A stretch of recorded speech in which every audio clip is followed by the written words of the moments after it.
a duty to do something with the life that he had been granted, to give something back in thanks for being spared. It is because of this that later on he became perhaps the greatest scholar of Anglo-Saxon England, penning histories, theological tracts, and many, many letters. Without him, our knowledge of the medieval world would be much poorer. So many other great minds are known to us for similar reasons.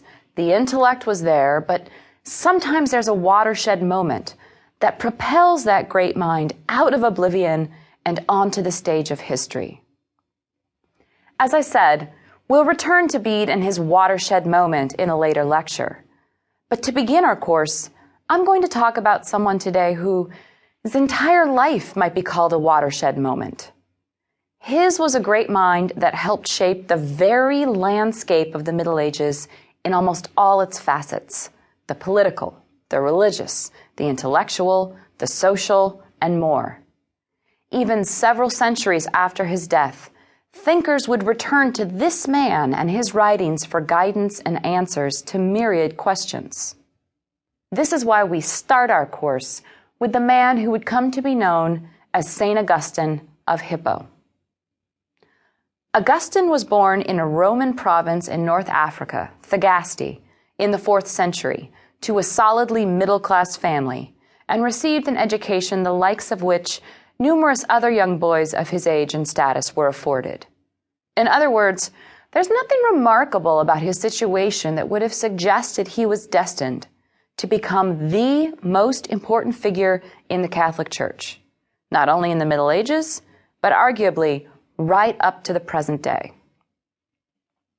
Now, most of you have some idea of who St. Augustine was. If you attended a high school or university with a requirement in Western civilization or medieval history or church history, you most likely read his autobiographical text known as the Confessions. Some of you may even have gone on to read other important and foundational Christian texts such as The City of God. But if you are like 95% of the people who know a little something about Augustine, you probably recall something like he stole some pears and felt bad about it, he was perhaps a little too attached to his mother, he had a sexual relationship for 15 years with an unnamed concubine, and then he heard a voice telling him, "Tolle lege," take up and read, and he converted to Christianity. If you're going to shorthand Augustine, you could do worse. But those most memorable events from his autobiography are not the things that make him number one on our list of great minds of the Middle Ages, although they certainly are important contributing factors to the story of his life and what shaped him and thus the world around him. One thing that many people also remember about Augustine is the way in which his journey across the sea, from North Africa to Italy, seems to have been one of the key moments in the development of his personality. Indeed, there is something deliciously dramatic about this event, as he had to deceive his mother about his intentions and sneak away before dawn to board the ship. He brought with him to Italy his concubine and their child Deodatus, whose name means gift from God. But when we think of this episode, the image that comes almost unbidden to mind is of Virgil's Aeneas, fleeing Carthage and leaving a weeping Dido on the beach.